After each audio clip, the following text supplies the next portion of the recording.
Contes et légendes de Paris et de Montmartre. La cuisinière de Monsieur de Beaumarchais. Il est 8 heures du matin. Le soleil entre radieux par les fenêtres dont une servante vient de tirer les rideaux de soie puce.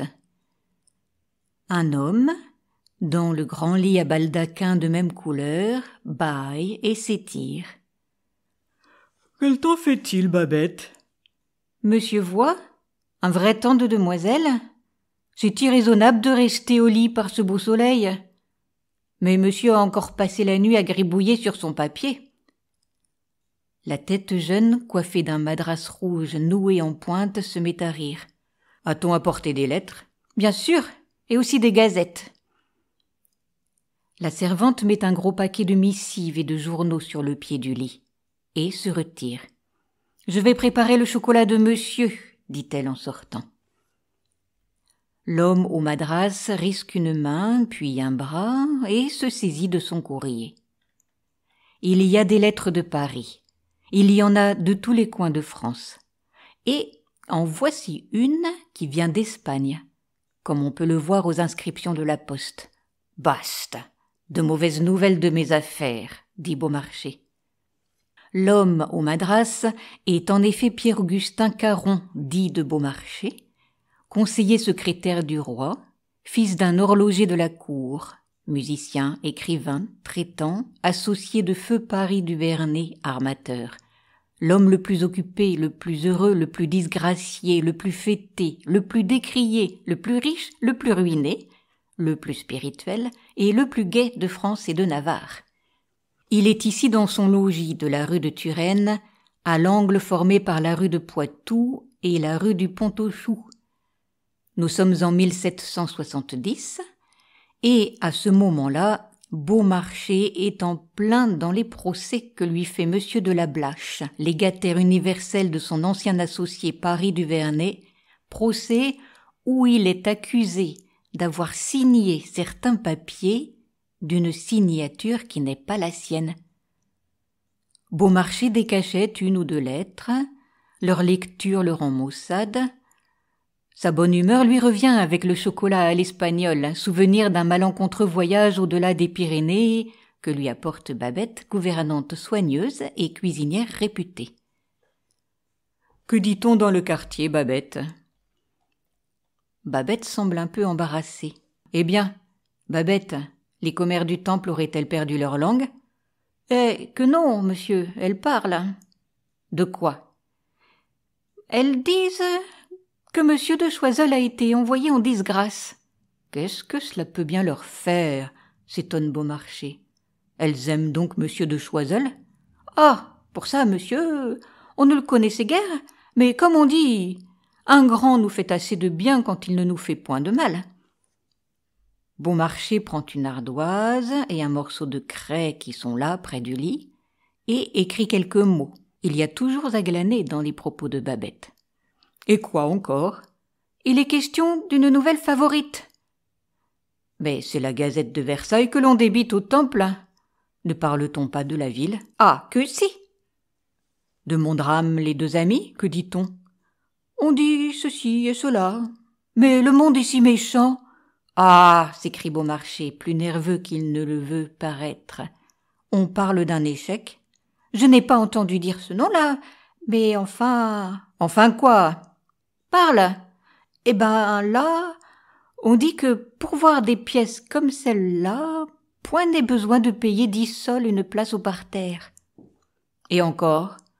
Que quand on va au spectacle, c'est pour voir des princes, des reines et des rois qui disputent en grand galimatia, et que, pour entendre des gens comme vous et moi qui parlent comme tout le monde, on n'a qu'à rester au coin de son feu.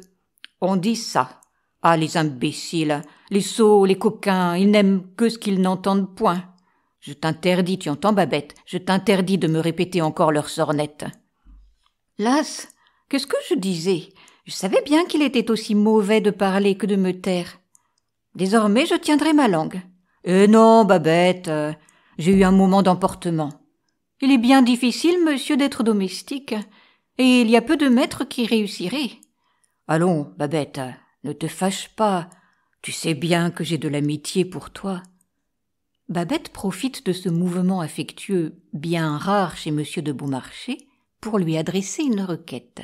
« Justement, monsieur, j'avais quelque chose à demander à monsieur. »« Parle, Babette, je t'écoute. »« Monsieur sait que j'ai un frère, Gaëtan, qui est établi perruquier rue du Parc Royal. »« Je le sais, Babette. »« Mon frère vient d'être appelé d'urgence par sa meilleure pratique, le marquis de Flavacourt, par surcroît son frère de lait, qui le mande dans son hôtel de la place Royale pour y demeurer la journée. »« Le marquis de Flavacourt sera diablement bien coiffé si ton frère travaille à sa tête toute la journée, dit Beaumarchais. »« Ce n'est point cela. Le marquis a certainement quelque affaire où il veut que Gaëtan le serve, car Gaëtan est le garçon le plus malicieux et le plus rusé, par ailleurs le plus habile et le plus avisé pour les commissions difficiles que l'on puisse rêver. »« Et en quoi puis-je l'aider, ce frère admirable ? » ?»« J'y viens, monsieur, j'y viens. Si monsieur me l'avait permis, j'aurais été tenir la boutique de Gaëtan. Il a 2 commis, mais c'est jeune et point consciencieux. Alors j'aurais surveillé les commis, reçu l'argent. En un mot, commençant, je voudrais demander ma journée à monsieur. »« Soit, Babette, je te l'accorde. Je dînerai au cabaret, mais à une condition.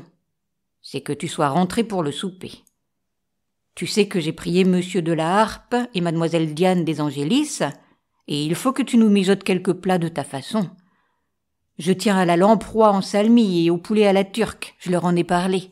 Le reste à ta convenance. »« Monsieur peut être tranquille, » dit Babette toute joyeuse. « Je serai rentrée à temps. » Seul, Beaumarchais parcourt les gazettes. On y parle des 2 amis et les critiques s'en donnent d'accord joie. « Ils sont aussi bêtes que les commères du Temple, » grogne l'auteur. « Voyons ce que dit le Mercure. » Sous la plume de la Harpe, ce journal n'est guère plus tendre que les autres. Il lit sans unité, sans caractère. Et pourtant c'est un ami, songe Beaumarchais. Il ne s'appesantit pas sur la sévérité des critiques. Il se lève, va dîner au roi d'Ithaque, fait visite à quelques gens de loi, à un libraire, passe au palais voir remettre ses procès, et revient recevoir ses hôtes. La demie de 8 heures vient de sonner quand se présente la Harpe, toujours ponctuelle. C'est un petit homme de noir vêtu, qui a plutôt l'air d'un magister de collège que d'un écrivain.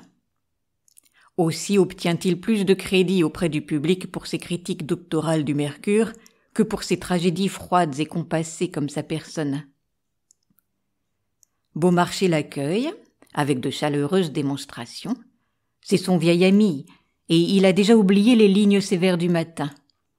La Harpe est plus renfrognée. Il s'attendait à une pointe de rancune. Il est presque déçu de ne pas la rencontrer. Les 2 hommes parlent un moment de choses et d'autres, de la disgrâce de Choiseul, qui est le sujet du moment, des procès qui sont la vie de Beaumarchais. C'est la Harpe qui met la conversation sur le drame qui a obtenu un si franc insuccès chez les comédiens du roi. « Mon opinion a dû vous paraître un peu sévère, mon cher ami, mais je suis de ceux qui ne scellent jamais la vérité, surtout à ceux qu'ils aiment. Du reste, la fonction de critique est un apostolat, et ce serait trahir le public que de farder son sentiment. »« Je vous entends, » dit Beaumarchais un peu amer sous son affabilité. « Vous trouvez que mon œuvre manque de plan et d'unité. »« Ce n'est pas tant cela, » répond le critique du Mercure, accoudé à la cheminée. « J'incrimine surtout le genre. »« Ah, nous y voilà. Présenter des hommes d'une condition moyenne, accablés et dans le malheur. Fi donc, on ne doit jamais les montrer que bafoués. Les citoyens ridicules et les rois malheureux, voilà tout le théâtre existant et possible, je me le tiens pour dit. C'est fait, je ne veux plus me corréler avec personne. Vous exagérez. J'ai donc eu la faiblesse de faire des drames qui n'étaient pas du bon genre, et je m'en repens beaucoup. » La Harpe va répliquer quand survint mademoiselle Diane des Angélis de la troupe des comédiens du roi. Jolie petite personne, habituée au succès, et de plus très protégée par le duc de Chaulnes. Diane des Angélis joue un rôle dans les 2 amis, et elle en veut à l'auteur du peu de suffrages qu'il a recueilli, ce dont elle-même a pâti. Mais peut-on longtemps garder rigueur à un homme aussi charmant que Beaumarchais? On lit des vers. Le maître de la maison va au clavecin et joue des mélodies de sa composition sur lesquelles Diane détaille joliment des paroles. Mademoiselle des Angélis s'arrête soudain de chanter.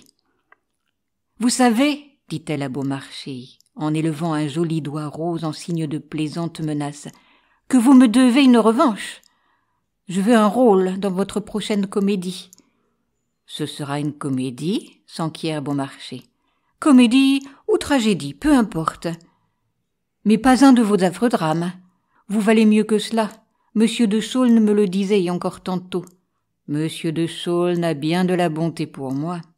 Je puis vous avouer en confidence que ce rôle, vous l'avez. Ah, et quel est-il? Cela, je ne puis vous le dévoiler encore sans trahir le secret de ma pièce. Mais je ne vous dissimulerai pas qu'il est tout de charme et de grâce. Je veux être pendu si je sais seulement de quoi il s'agit, pense Beaumarchais qui n'a pas la moindre idée de pièce en tête. Il commence à se faire tard. Diane laisse entendre qu'elle a un peu faim, et la harpe lui-même parle de légers tiraillements d'estomac. Pour les faire patienter, Beaumarchais leur sert un remarquable vin de Xérès. « Si j'ai fait mystère tout à l'heure de ma comédie, dit-il, je puis parler plus ouvertement de la pièce que nous attendons et qui annonce souper. Je puis même vous dire qu'il y a 2 actes qui seront, je pense, bienvenus, la lamproie en salmi et le poulet à la turque. Nous y comptons bien. Sur ces 2 points, nul dans Paris ne vous chicane ses applaudissements. » « On en dit en effet des merveilles, ajoute Diane. Mais le public aimerait assez voir lever le rideau. Je vais m'assurer de la cause du retard et faire presser l'allumage des chandelles, dit Beaumarchais qui se dirige vers la cuisine. En entrant, il pousse un cri. Au lieu du spectacle prometteur des casseroles sur le feu, il ne rencontre que ténèbres. Point de lamproie, point de volaille, point de feu et point de Babette. C'est le désastre. Les invités sont accourus. La harpe plaisante non sans quelque amertume et quelque aphorisme sur les servantes mal dirigées. Diane cherche sans conviction à consoler son hôte qui parle d'aller souper au roi d'Ithaque. Mais on a tant parlé de la lamproie et de la volaille. On va partir quand voici Babette qui rentre hors d'haleine.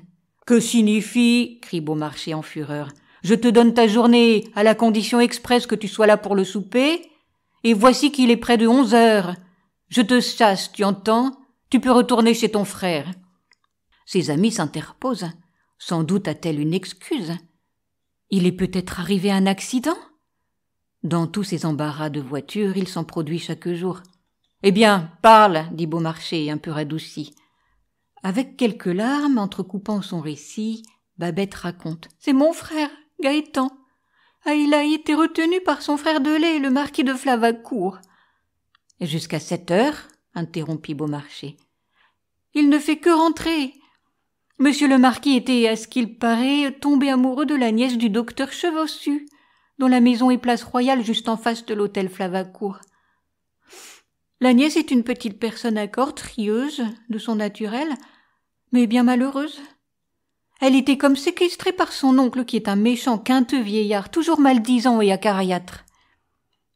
Ne s'est-il pas mis dans la tête, ce vieux barbon, d'épouser la pauvre petite?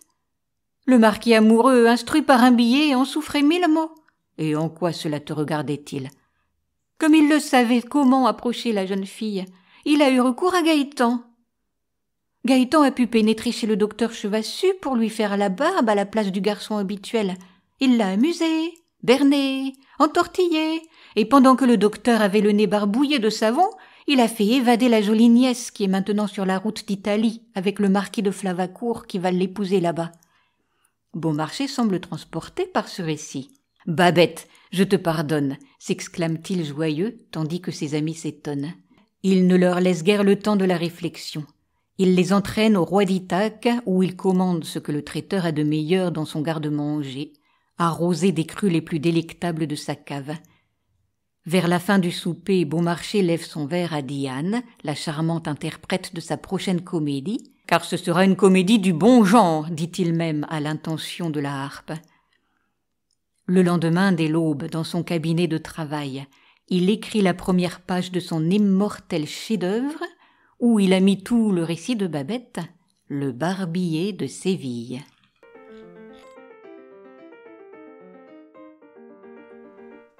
À bientôt pour de nouvelles aventures. Vous pouvez retrouver Histoire et Poésie sur ma chaîne Entendre lire.